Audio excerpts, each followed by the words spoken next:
Assalamualaikum warahmatullahi wabarakatuh. Salam. Alhamdulillah, saudaraku yang dicintai oleh Allah.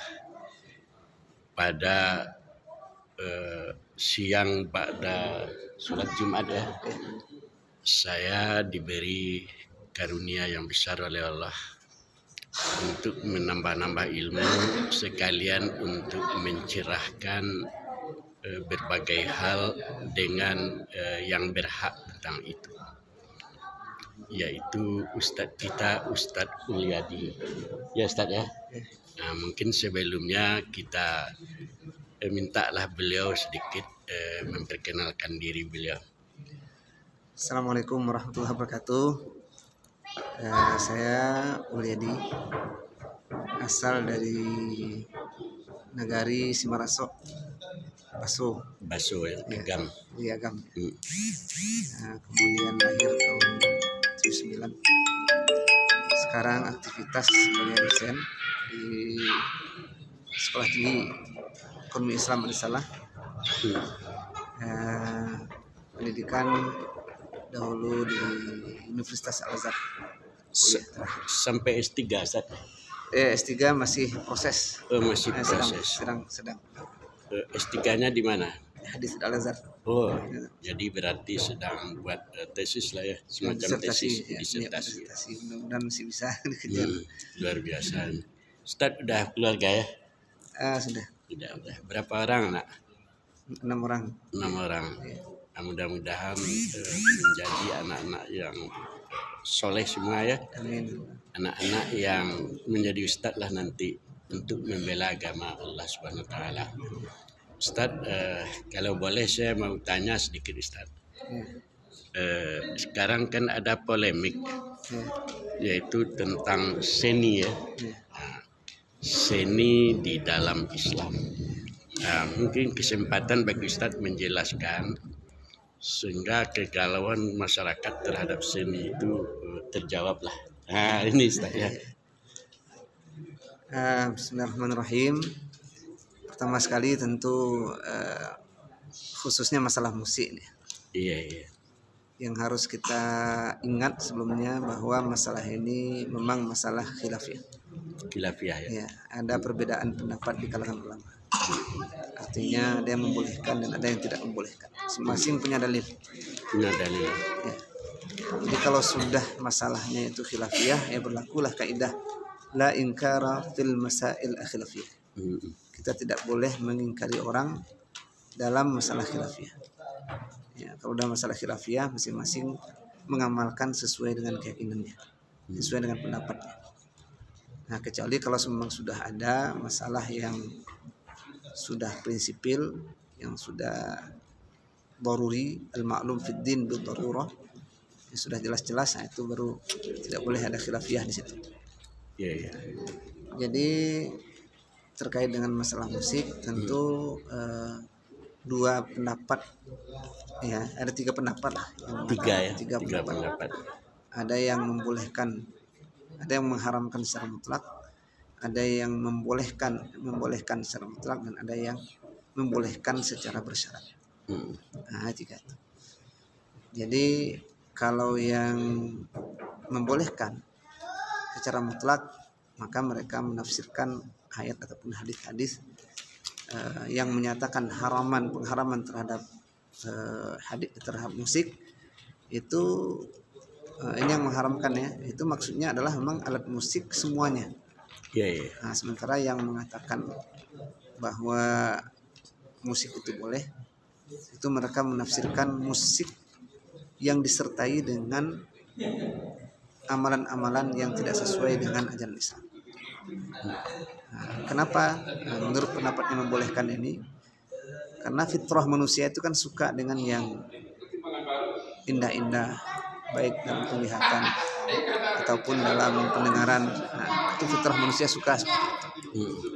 Sehingga karena ada fitrah manusia suka dengan sesuatu yang indah, maka suara yang indah pun itu senang didengar gitu ya.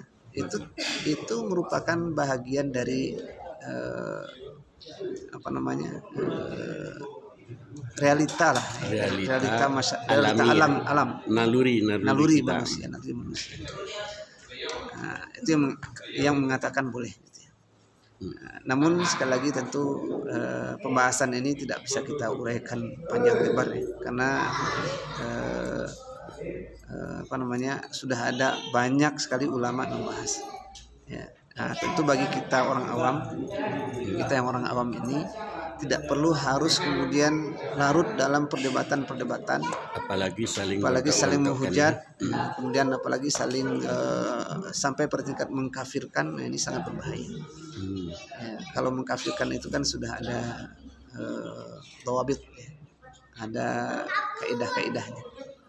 Maka mari kita fokus kepada permasalahan-permasalahan yang lebih besar yang sedang dialami oleh umat ini. Terutama sekali adalah masalah-masalah yang mengancam akidah umat, yang mengancam akhlak umat. Nah, itu ini yang harus kita kedepankan.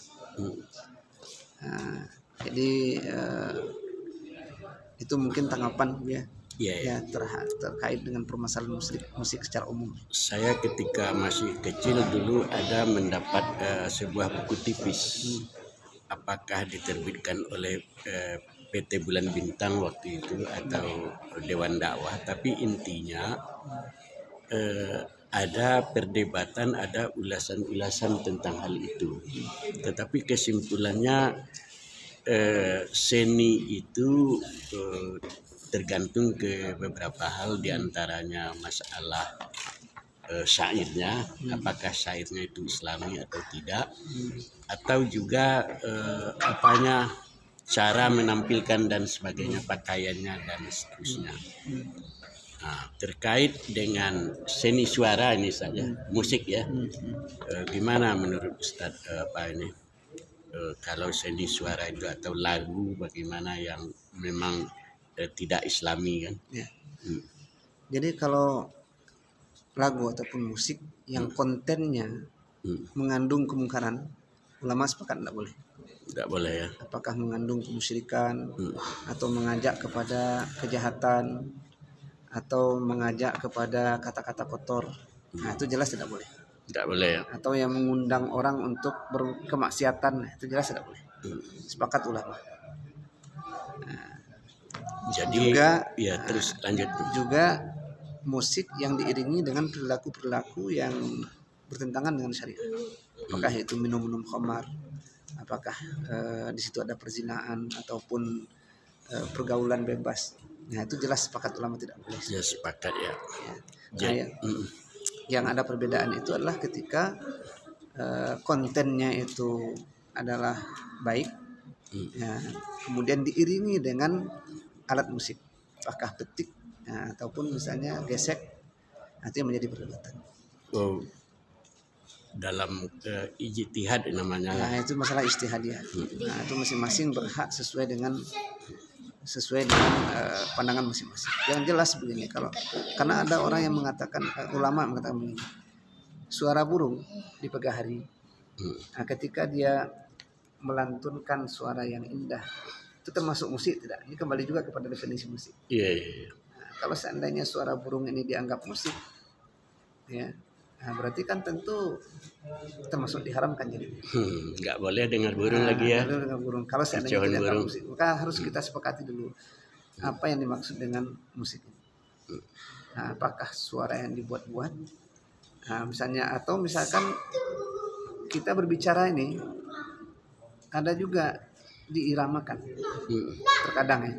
Jadi tidak sesuai dengan seperti kita bicara sekarang ini kan tidak ada iramanya nih. Kadang ada dibuat iramanya seperti orang membacakan puisi.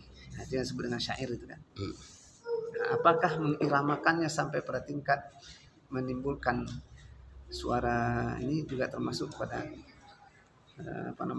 musik gitu ya. Lebih lagi dari itu, ada sekarang ini orang menciptakan musik bukan dengan alat musik, dengan mulut aja, akapela. Apakah kafir juga ya? Apakah itu juga termasuk musik yang diharamkan? Ini banyak sekali yang harus kita bahas dalam masalah musik ini. Kalau nasyid gimana Ustaz? Nasyid Ya sama itu, Sama ya? statusnya, karena ulama kalau nasyid itu kan bukan musik, dia masuk ghina. Ghina itu lagu. Lagu ya. Nah, melagukan itu boleh tidak ada, tetap ada perbedaan, walaupun ada juga ulama yang membolehkan nasyid tapi tidak membolehkan alat-alat musik. Iya. Nah, itu. Kalau nasyidnya boleh tapi alat musiknya tidak boleh. Ada yang seperti itu. Tapi kalau di Indonesia itu Buya Hamka, taruhlah Buya Hamka kan ada syair-syair nasyid El Suraya dulu kan. Kalam suci menentukan ku berjuang. Nah, kan ada itu. Malah pakai musik kan. Nah, kan tidak ada teguran ulama dulu ya. Ya itulah sebenarnya ya, kalau masalah khilafiyah ini kembali lagi ya, masalah ijtihadiyah ini kembali lagi kepada pilihan masing-masing sebenarnya. Yang lebih dikedepankan itulah bagaimana supaya kita saling menghargai, ya, mengedepankan persatuan, persaudaraan, sehingga kita bisa menyelesaikan permasalahan-permasalahan umat yang lebih besar. Itu saja mungkin yang lebih penting. Barangkali itu Ustaz ya. Jadi terima kasih kepada Ustaz Ulyadi ya. Ustaz Ulyadi, mudah-mudahan diridhoi oleh Allah, dipanjangkan umur beliau sehingga dapat tetap berjuang untuk menegakkan agama Allah Subhanahu wa taala. Mungkin kata kunci ini Ustaz, tentang musik ini, kata kunci yang dekat apa aja, yang ringkas saja. Ya, musik ini, hukum musik itu adalah sesuatu yang diperdebatkan ulama, bukan saja ulama di Indonesia, tapi juga ulama di dunia internasional. Ya, karena ini adalah masalah khilafiyah dan ada perbedaan pendapat di kalangan ulama, maka berlakulah hukum, kita tidak boleh saling mencaci, tidak boleh saling mencela. Mengedepankan saling menghargai, menjaga persatuan, kemudian juga mengutamakan, memprioritaskan untuk memperjuangkan sesuatu yang lebih penting di kalangan umat Islam.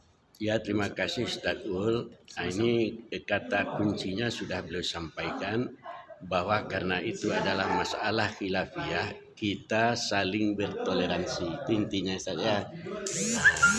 Billahi taufiq wal hidayah.